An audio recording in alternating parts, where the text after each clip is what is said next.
What's up, YouTube? This is American Reform Part 2. And here I'm read some quotes by others Adam Smith, President McKinley, and others on free trade, what they thought it should be and what they thought it shouldn't be. I'm going to read the quotes and then comment on them. Hopefully, I could do this in a timely manner.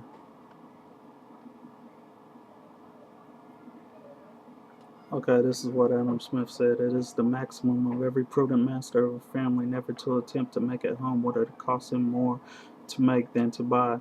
If a foreign country can supply us with a commodity cheaper than we ourselves can make it, better buy it of them with some part of the produce of our own industry employed in a way in which we have some advantage.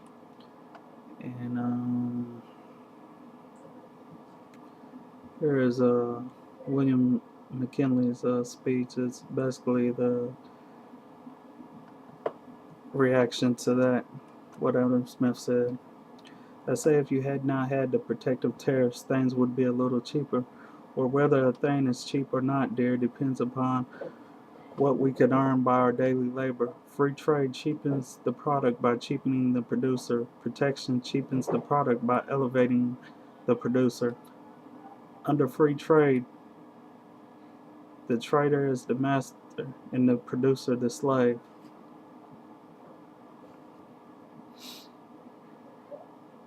Protection is but the law of nature, the law of self-preservation and self-development, of securing the highest and best destiny of a race of man.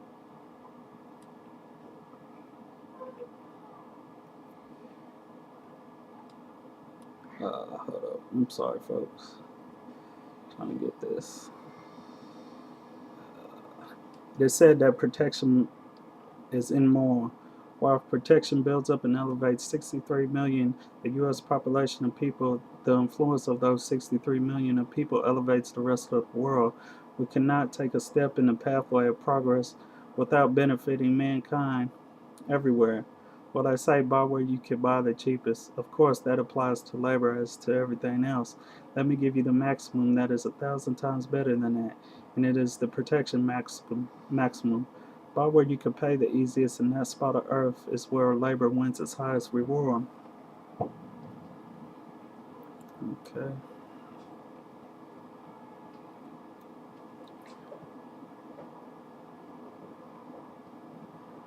Something else. Oh man, I'm sorry, folks. I'm trying to find this. Nations knew as well as ourselves what we meant by free trade was nothing more nor less than, by means of a great advantage we enjoyed, to get a monopoly of all their markets for our manufacturers and prevent them, one and all, from ever becoming manufacturing nations.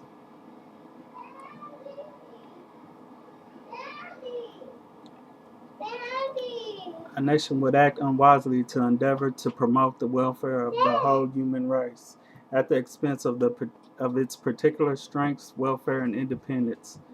It goes against the laws of self-preservation to make its particular advancement in power and strength the first principles of its policy. A country should not count the cost of defending the overseas trade of its merchants. The manufacturing and agricultural interests must be promoted and protected even by sacrifices of the majority of the individual. If it could be proved that that nation would never acquire the necessary perfection without such protective measures. We must always take heed that we buy no more from strangers than we sell them, for so should we impoverish ourselves and enrich them. Okay, basically, Adam Smith was saying, buy where you could buy the cheapest, I mean, for the pursuit of profit. So that if one person could make something cheaper, you better go to them and make part of that produce part of ours. You know what I mean? It's a win in the pursuit of profit.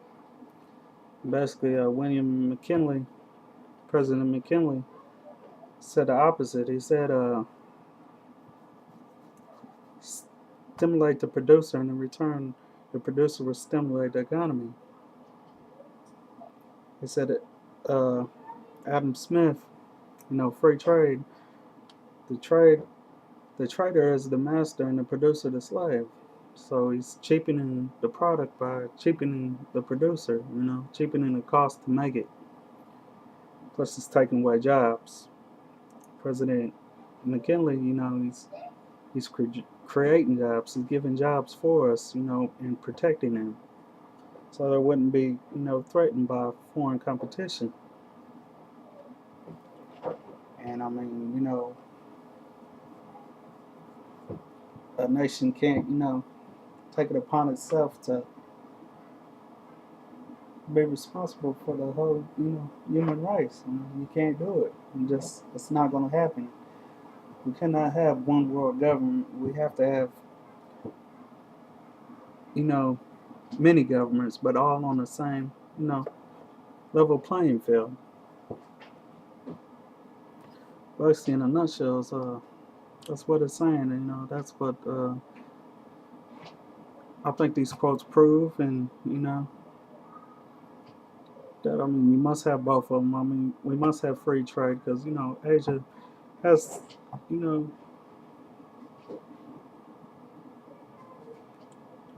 they have stuff that nobody else has. Like rice and a couple other things. They have stuff that we don't have, and that's the means of trade. We trade. We give you something that you need, and in return, you give us something that we need. That's the motivation of trade. You know, that's why we that's why we're supposed to trade. From countries. That's how Europe did it. Europe dominated, but they did it in the wrong way because they didn't stimulate the producers. They stimulated big business and government, which was wrong, and you can't feed the economy that way. In our economy, I think it runs on a give and take relationship. You must stimulate the producer, and in return, the producer stimulates the economy. That's the only way I see it working, and that everybody should be bound to the same laws and applied the same taxes. Every nation should be on an equal playing field. Every nation should stimulate the producers, the people, and in return, the producers, the people, will stimulate the economy. And that's the only way it's going to work. Sorry, I had to make it short, folks. I tried one video and it was too long, so I'm going to give this one a try. That's all I have today. Peace out, YouTubers.